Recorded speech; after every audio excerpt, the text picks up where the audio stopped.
La communication non verbale ou l'art de tout dire sans prononcer un mot, eh bien, on en parle tout de suite avec vous. Maryam Lhelou, bonjour.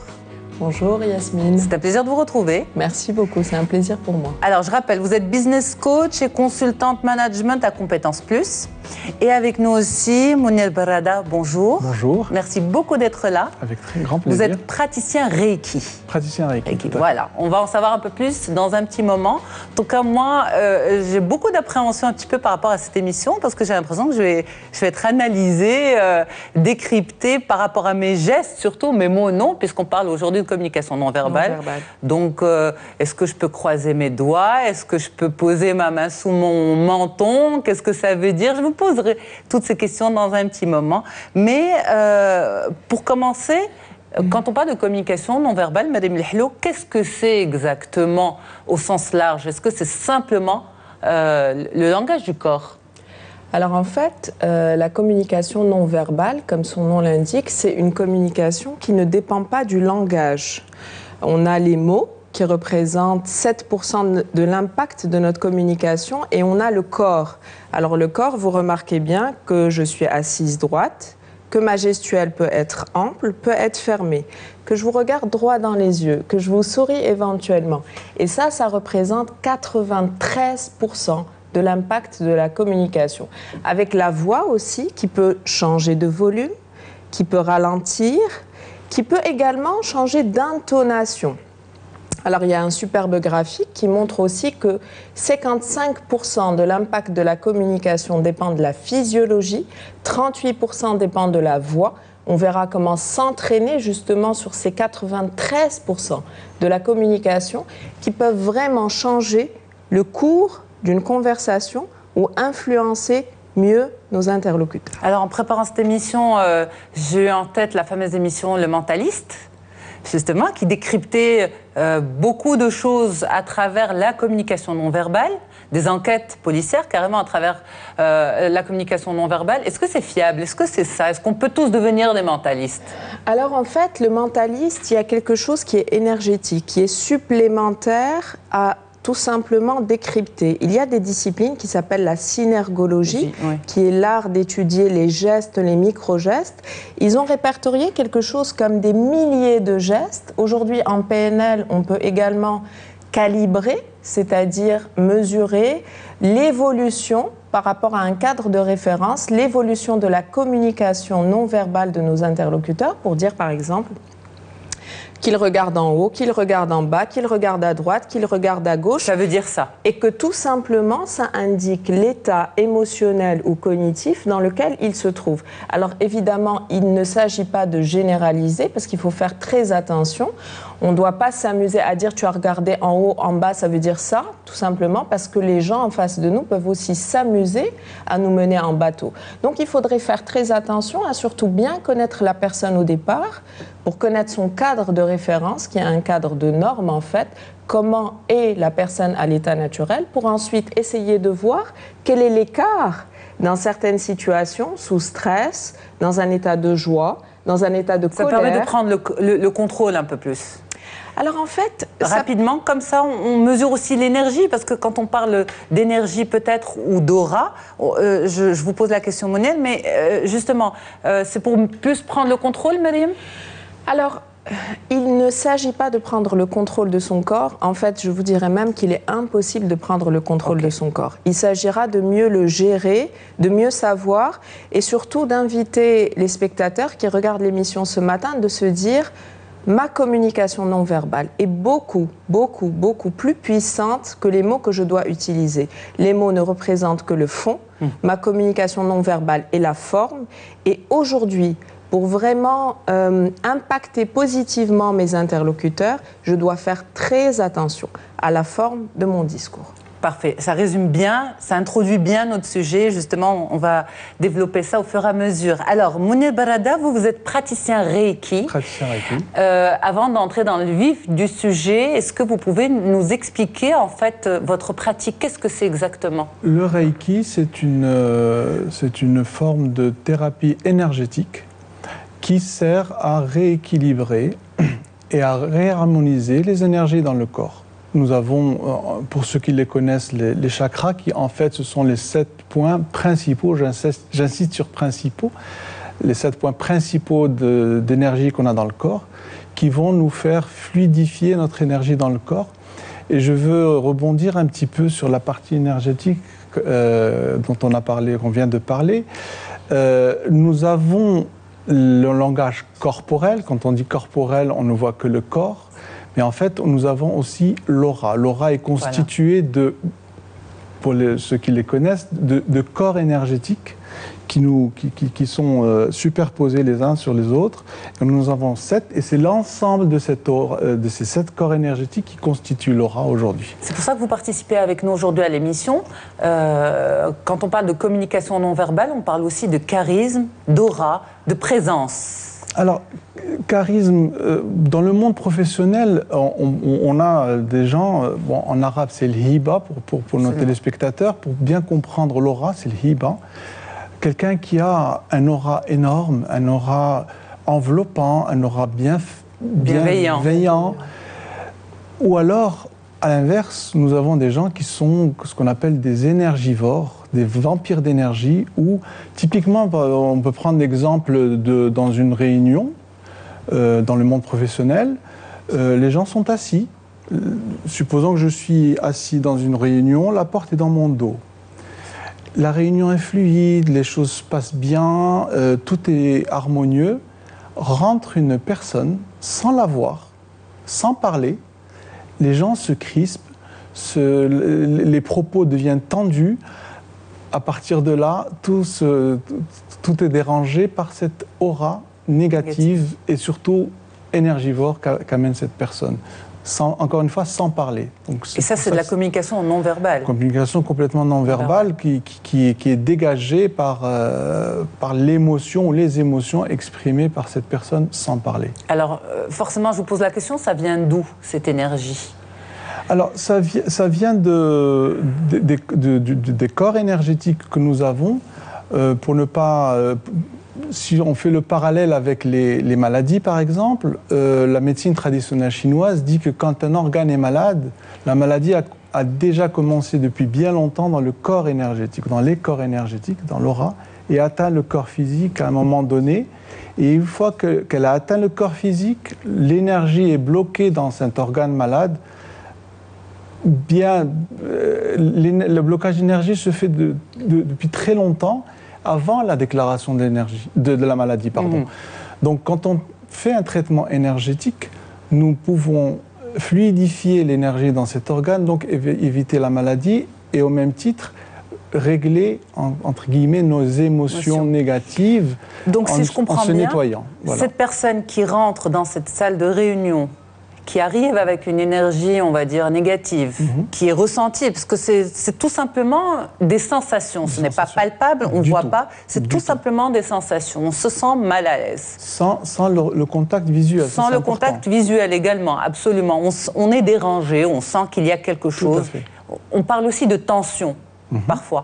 Alors justement, cette personne a en elle des émotions négatives, c'est ce que vous nous dites ? Cette personne a des émotions négatives où elle n'a pas réglé un certain nombre de choses de sa vie antérieure. Donc, quand je dis sa vie antérieure, de ce qu'elle a vécu, sa situation de vie. C'est pour ça qu'il est important, peut-être qu'on va en parler tout à l'heure, de se nettoyer régulièrement pour pouvoir justement avoir cette énergie, entre guillemets, positive, j'aime pas trop le mot, mais une bonne énergie qui va envelopper et qui va faire fluidifier les choses. Ok, alors justement, parler, on l'apprend dès la naissance, on nous parle, on utilise une intonation, on utilise des mots, les langues aussi, ça s'apprend bien sûr, différentes langues, mais la communication non verbale, la gestuelle, ce qu'on dégage, toutes ces choses-là, comment ça s'installe en nous, Marim El-Helou ? En fait, moi j'avais une dame qui disait, qui prononçait une phrase fabuleuse. Elle disait « Ce qui ne s'exprime pas s'imprime. Ce qui ne s'exprime pas par la voix, par les mots, ce qui ne sort pas vers nos interlocuteurs s'imprime. S'imprime où ? Dans notre corps. » Comment ça s'apprend ? Dès notre plus jeune âge, en fait, on est conditionné. Déjà qu'il faut savoir que la communication non verbale chez les Marocains, n'est certainement pas la même chez les Chinois, chez les Asiatiques en règle générale, chez les Occidentaux, chez les Américains, chez les Européens. Donc il y a des codes universels. Il y a d'ailleurs des émotions universelles comme la joie, la peur, la tristesse, la colère, le mépris, le dégoût. Il y a donc un psychologue américain, Paul Ekman, qui a pris le temps d'analyser dans différentes tribus dans le monde comment le rire, finalement, s'exprime à travers nos micro-expressions du visage, de la même manière qu'on soit indien d'Amérique latine, ou qu'on soit marocain, ou qu'on soit aussi chinois. Alors, ce qui est intéressant dans ça, c'est qu'on se dise qu'entre humains, entre êtres humains, nous sommes connectés par des choses universelles en non-verbal. Quand je vois quelqu'un me sourire et que son sourire uniquement s'exprime à travers la bouche, mais pas à travers les yeux, je peux me poser la question, ça va m'interpeller tout de suite parce que dans le processus de communication, on est en échange. J'envoie un message en tant qu'émetteur à Yasmine qui me renvoie un message en tant que récepteur. Et des fois, elle me renvoie juste un message par un hochement de la tête, par un sourire des yeux ou pour tout simplement, si le message ne l'intéresse pas, peut-être elle peut détourner le regard, regarder son téléphone, etc. Donc, il y a des codes de communication auxquels on est exposé depuis notre enfance, qui nous ont formés et informés.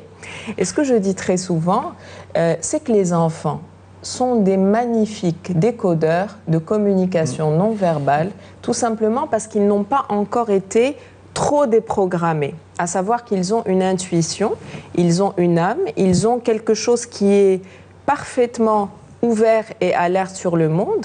Et je dis très souvent à des amis qui sont parents, ne mentez pas à vos enfants. Par exemple, si votre enfant arrive le soir, que vous avez passé une journée difficile, par exemple, au travail, et que vous êtes fatigué, votre enfant va venir vers vous, qu'est-ce que tu as maman, qu'est-ce que tu as papa? Et là, vous dites non, rien, tout va bien. Ça va. Vous savez, des mots laconiques qui veulent absolument rien dire. L'enfant aura vu auparavant, même un adulte averti qui a aiguisé sa perception. L'empathie fait que il voit, il calibre. L'enfant a calibré la posture, peut-être abattue, la mine peut-être déconfite, mais sans qu'on le sente, les expressions vers le bas, etc. Papa, maman a quelque chose. Et pourtant, il me dit ça va. Vous allez créer une sorte de distorsion, une dissonance chez l'enfant. Il ne va pas comprendre. Et à partir de ce moment-là, peut-être, les programmes vont se modifier. Donc, c'est très important. Ça, c'est les programmes d'interprétation. Et vous avez parlé d'intuition aussi.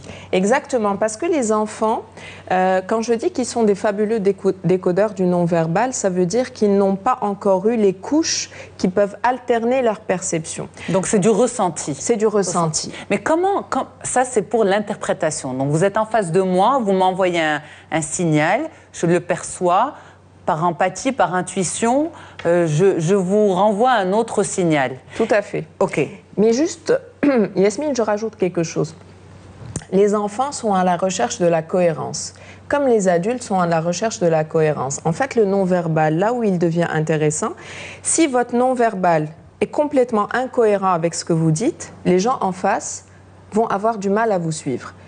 Vous n'allez pas les influencer, ils vont se dire, il y a quelque chose qui ne va pas. Il me dit ça, et pourtant, tout son corps exprime autre chose. Et figurez-vous que c'est là où les gens soit ne vont pas vous croire, soit vont être mal à l'aise, soit vont se dire, il y a quelque chose qui cloche, je vais creuser. On illustre avec un exemple ? Avec plaisir. Allez-y, justement. Par exemple, qu'est-ce que vous pouvez me dire qui ne sera pas accompagné par la posture du corps ? Alors, il y a eu des cas célèbres, d'ailleurs il y a une vidéo très célèbre sur YouTube qui s'appelle « Les secrets de la communication non verbale » où des experts se sont amusés à décrypter le langage corporel de présidents, d'hommes politiques, tout simplement parce qu'ils sont très exposés aux médias, aux caméras. Il y avait le cas d'une sportive aussi extrêmement célèbre où elle devait faire... On l'a suspectée de dopage, c'est-à-dire c'était Madame Jones, je pense, qui est une célèbre personne qui s'est illustrée dans plusieurs Jeux olympiques et qui a pris des médailles. Et à un moment donné de sa carrière, on l'a suspectée de dopage. Elle est venue devant les caméras, elle a menti. À quoi on a vu qu'elle a menti ? C'est tout simplement qu'elle disait qu'elle était très en colère que les autorités, que les médias la suspectent de dopage, son visage n'exprimait absolument pas la colère. Vous savez, quand vous êtes en colère... Même si sa voix essayait d'exprimer la colère... Même si ses mots exprimaient la colère. Elle avait appris son discours par cœur. Mais son visage exprimait la tristesse et la culpabilité. Elle était même comme ça. Je serai contente le jour où ma carrière sera à nouveau blanchie. Elle a fait ça. Elle savait qu'elle ne sera pas blanchie. Mais en fait, à l'intérieur d'elle-même, elle savait qu'elle mentait. Okay. Quand on est en colère, quand par exemple vous dites quelque chose sur moi qui n'est pas vrai, est-ce que je vais être plutôt triste, abattue, ou est-ce que je vais être vraiment en colère parce que vous avez dit quelque chose qui ne me correspond pas? Je vous regarderai avec défi parce que je suis sûre de moi et je suis vraiment furieuse, mais vraiment furieuse, à travers ma voix, mais aussi à travers... Donc vous leur donnez de bonnes idées là pour, pour bien illustrer là, mais à travers... les propos. Les acteurs, vous savez, Yasmine, les acteurs sont parfaitement formés à porter des masques et à jouer des jeux de rôle. Chasser le naturel, il reviendra au galop. Alors, justement, Mounir, pour tout ce qui est énergie, on va revenir sur le non-verbal, comment on l'apprend, comment ça s'imprime en nous, parce que je ne veux pas dire comment on l'apprend, parce qu'on ne l'apprend pas, c'est à nos dépens, mais pour tout ce qui est, on va dire, aura, énergie, ce qu'on dégage, ce non-verbal aussi qui est ressenti, comment ça s'imprime en nous, comment on superpose ces couches? On superpose les couches on va dire, en se contaminant. Parce que là, on est assis tous les trois. Ça va, mes gestes sont bons, nos auras sont mélangées. Donc nos auras sont mélangées parce que l'aura, le septième corps subtil, le septième corps énergétique, il est on ne sait pas où il est. Juste le deuxième, il est à 2 mètres de nous. Donc le septième, on ne sait pas où il est. Mais, donc, pardon, nos auras... juste une petite parenthèse. Oui. Quand vous parlez d'énergie, justement, vous savez, dans notre culture, on est un petit peu, pas fermé, mais on n'est pas trop proche des cultures asiatiques, de l'énergie, de ces choses-là. Est-ce qu'on vous prend au sérieux? Je vais vous dire les choses... Dans ma pratique de tous les jours, je fais toujours le parallèle avec ce qui se fait aujourd'hui et ce qui se faisait au temps du prophète, sallallahu alayhi wa sallam, c'est le ruqya. Le ruqya shar'iyya, c'est ce on mettait la main sur une partie douloureuse avec des versets du Coran ou même juste dua, des prières, pour pouvoir alléger les douleurs de la personne. C'est comme ça que ça marche. L'énergie se transmet beaucoup par la paume des mains. Et donc, donc ce n'est pas nouveau à notre culture. Du tout. Voilà. Du tout. C'est pour la précision. Tout à fait ancré dans notre culture. Pour revenir aux exemples, on peut le voir nous tous dans notre entourage, avec nos amis, quand on rencontre quelqu'un. Je le vois beaucoup en séance. Les gens, ils arrivent, bonjour, vous allez bien? Oui, très bien. Là, et on le fait souvent. Ouais. On le fait très souvent. Maintenant, à partir de là, vous pouvez le remarquer dans votre entourage. Souvent, les gens disent ah, je vais très bien. Le langage corporel, voilà, il est très significatif. Et quand on creuse, bien sûr, souvent la personne soit s'effondre, soit...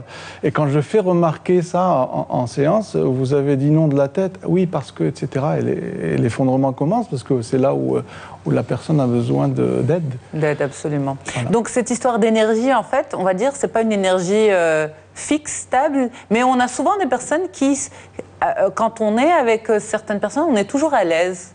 Tout le temps, toujours bien. Tout à fait. Parce que au contraire, avec d'autres, eh bien, on est toujours un peu tendu. Voilà, tendu. On est infecté et affecté par leur champ énergétique. Et ce qui est intéressant aussi pour nos téléspectateurs scientifiques, on va dire, toutes ces choses ont été expliquées aujourd'hui, et heureusement, parce que bon, on reprend la science par la physique quantique où on a pu mesurer des champs électriques, des champs magnétiques, et la base de tout ça, c'est bien sûr toute particule a une énergie. D'accord, absolument. Donc on peut scientifiquement expliquer ces choses-là aussi. Tout à fait. Alors, comprendre et décrypter le langage du corps. Ça, c'est très important. Dans certaines situations professionnelles, Mariam Lehlo? Alors, le langage du corps est utile au quotidien. comme je vous ai dit, dès qu'il y a incohérence entre ce qu'exprime le verbal et le non-verbal, vous attirez l'attention des gens. Bien évidemment, dans le monde professionnel, on passe de 8 à 10 heures, voire à 12 heures, dépendamment des organisations. Quand on passe un entretien d'embauche, vous devez prouver des choses à votre interlocuteur. Faire la différence. Et des choses à un interlocuteur qui a une écoute active et une observation, parce qu'il s'agira justement de vous recruter à un poste soit clé dans l'organisation, s'il vous recrute pour un poste de directeur, de manager, de superviseur, soit pour un poste de junior. Mais dans tous les cas, c'est un investissement où votre interlocuteur restera très attentif à la manière dont vous vous touchez les cheveux, à la manière dont vous êtes droit. Peut-être que vous allez être crispé. Est-ce que vous vous massez les mains pendant toute la conversation? Ça veut dire quoi, ça, justement? Décrypter. Est-ce que vous vous massez les mains? Est-ce que vous vous chauffez les mains? Est-ce que vous jouez avec votre stylo nerveusement? Parce que très souvent aussi, il y a des personnes, sans qu'ils le sentent, sont en train de parler et peut-être de tourner leur stylo ou leurs pieds ou leurs mains de manière extrêmement nerveuse. Des fois, faites attention si la table montre vos pieds, faites attention à la manière dont vous tenez vos pieds. Bien évidemment... Pardon, juste un détail. Oui, ce recruteur sera attentif à tous ces gestes, mais peut-être n'aura pas les capacités techniques de les expliquer, mais par contre, il pourra les ressentir. Exactement. Alors, vous savez... comme je vous ai parlé des enfants, pour vous exprimer le ressenti. Des fois, on n'a pas les mots pour exprimer un malaise, mais on ressent un malaise tout simplement parce qu'il y a quelque chose que mon interlocuteur a fait qui n'est pas normal pour moi. Si mon interlocuteur ne me regarde pas franchement dans les yeux pendant qu'il me parle, je me dirais, est-ce qu'il est sincère ou pas? Dans les cultures asiatiques, et je fais le parallélisme tout de suite, au Japon, si vous regardez trop longtemps votre manager dans les yeux, il dira que vous êtes effronté et que vous ne respectez pas les codes de la hiérarchie et du respect. Donc là encore, toute chose égale par ailleurs, nous restons dans quelque chose de très spécifique aux entretiens d'embauche où il s'agit de prouver à mon interlocuteur, regardez Yasmine par exemple, est-ce que vous êtes quelqu'un de dynamique? Oui, j'ai toujours été dynamique dans ma vie. Comment vous dire? La dernière fois, alors... Vous rencontrez justement dans les entretiens d'embauche, on va dire, ce genre de profil? Parce que sans être spécialiste, on se rend bien sûr compte qu'on ne peut pas passer un entretien d'embauche comme ça. Là, je vous assure que des gens ont passé des entretiens d'embauche complètement avachis dans leur fauteuil, avec la voix... Si votre interlocuteur vous pose la question sur le dynamisme et que vous répondez... Oui, bien sûr, j'ai déjà été dynamique dans ma vie. Déjà, le rythme de votre voix ne montre, et bien sûr votre posture, surtout si votre interlocuteur... Faites attention à la synchronicité avec votre interlocuteur. S'il parle d'un débit rapide, certainement c'est quelqu'un qui est tourné vers l'avant. Faites attention s'il est comme ça, penché vers l'avant, ou s'il est vers l'arrière. Ça veut dire quoi, justement? Alors, plus on est penché vers l'avant, plus on est porté par l'action. Plus on est ouvert, par exemple, plus je suis ouverte, plus je vous dis, j'ai pas peur de vous, vous n'avez pas peur de moi. C'est-à-dire, je vous accueille et vous m'accueillez aussi. Ça montre une confiance en soi. Tout le monde s'accorde à dire que plus nos gestes sont amples, plus la personne a confiance en elle. Plus nos gestes sont hauts aussi. Par exemple, j'ai quelque chose d'important à vous dire. Là, j'attire votre attention, mais aussi je montre que je suis expert. Les professionnels aussi, certains politiciens jouent beaucoup de ce geste-là. Tout à fait. Ça veut dire quoi? Alors ça, c'est un geste qui est très souvent perçu comme un geste de réflexion. La personne peut réfléchir, elle peut être comme ça, elle peut réfléchir, elle peut être comme ça aussi. Si elle se gratte le menton, là, elle se pose peut-être beaucoup de questions. Si elle se gratte le front, peut-être qu'elle ne voit pas le bout du chemin. Si elle se gratte la nuque, en général, en synergologie, on dit que le problème est beaucoup plus ardu que le problème. Mais là encore, les leaders peuvent apprendre ces gestes-là parce qu'ils ont eu des coachs, ils ont eu des experts à dire, par exemple, et je cite très souvent Hillary Clinton parce qu'elle a beaucoup plus de gestes appris que de gestes naturels. Vous le regardez parce que vous allez voir Hillary Clinton il y a 20 ans et Hillary Clinton aujourd'hui, vous direz c'est pas possible, c'est pas la même dame. Elle regarde les gens franchement, elle a des gestes plus amples. Aussi, ses expériences de vie, forcément, lui ont fait gagner des points de confiance, d'estime. Et du coaching aussi. Et du coaching aussi, oui. Elle va se dire, j'ai intérêt à sourire avec les gens, j'ai intérêt à ouvrir davantage mes bras et à montrer mes signes de leadership pour attirer leur attention. Ça, c'est le signe de leadership? Pas seulement. Alors, il y a ça. Il y a également, je vais vous montrer le chemin. D'ailleurs, regardez, tous les leaders, ils font ça. Alors, c'est la notion du guide. Je vais vous montrer le chemin. Tous ensemble. Je vais finir mon émission aujourd'hui comme ça. et là, je me permets de le dire, c'est pas moi qui ai inventé ces gestes. Absolument. C'est à travers le décryptage de plusieurs personnalités en France, au Maroc, aux États-Unis, ailleurs, qu'on se dit, ces personnes-là reprennent les mêmes gestes. Et ça a l'air convaincant. Et il y a une raison, exactement. Ça a l'air convaincant, mais au bout d'un moment, où est la spontanéité? Est-ce que ça ne devient pas des gestes mécaniques? On va en parler en deuxième partie d'émission. Bien sûr. Et justement, avec vous également, Mounir Barada, cette énergie, par exemple, on a pris l'exemple de l'entretien d'embauche. Oui.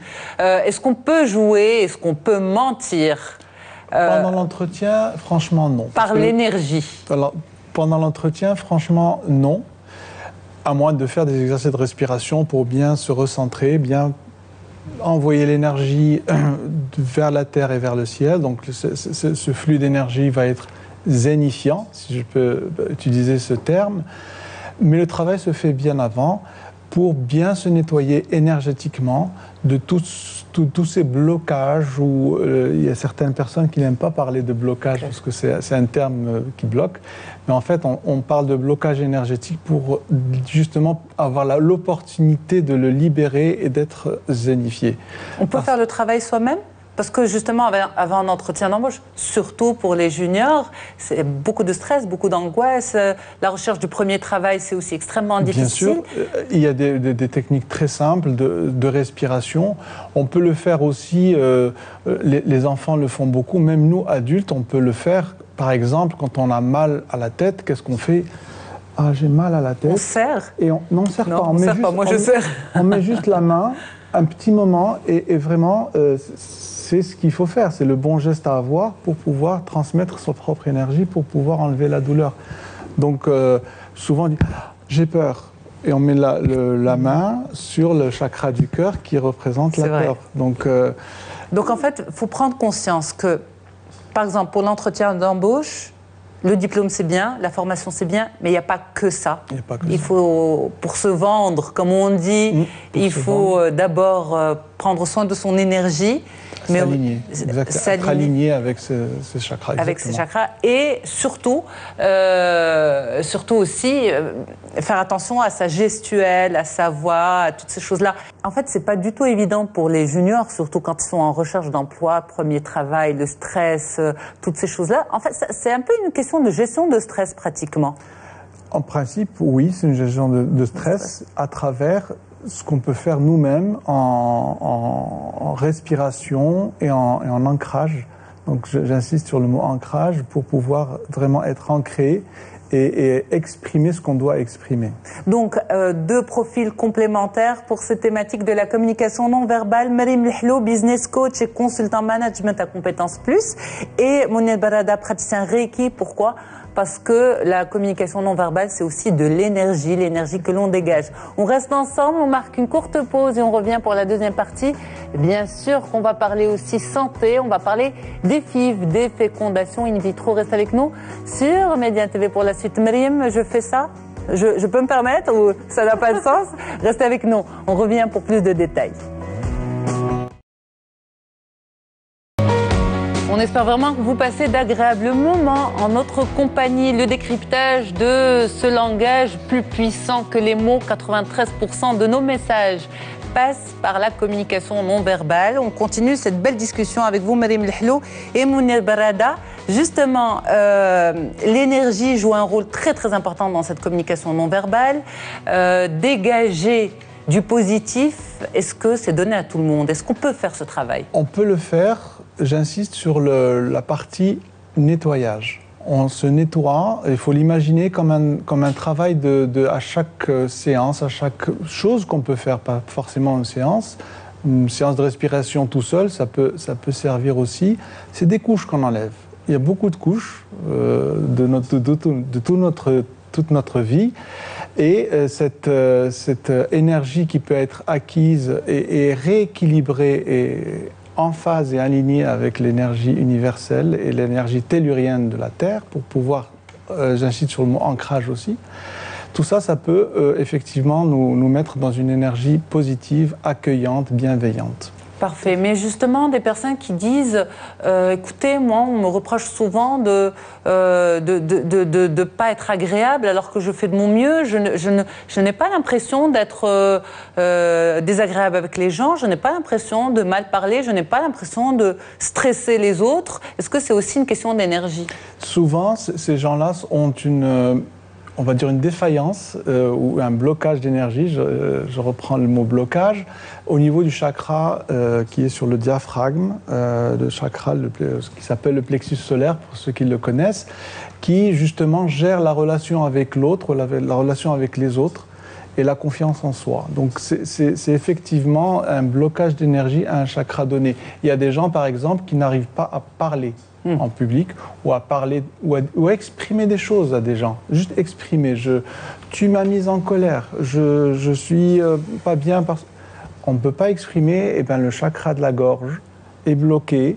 Et souvent, c'est des gens qui font, quand on retient beaucoup de choses, alors là, c'est le décryptage des maladies, ils font des angines à répétition.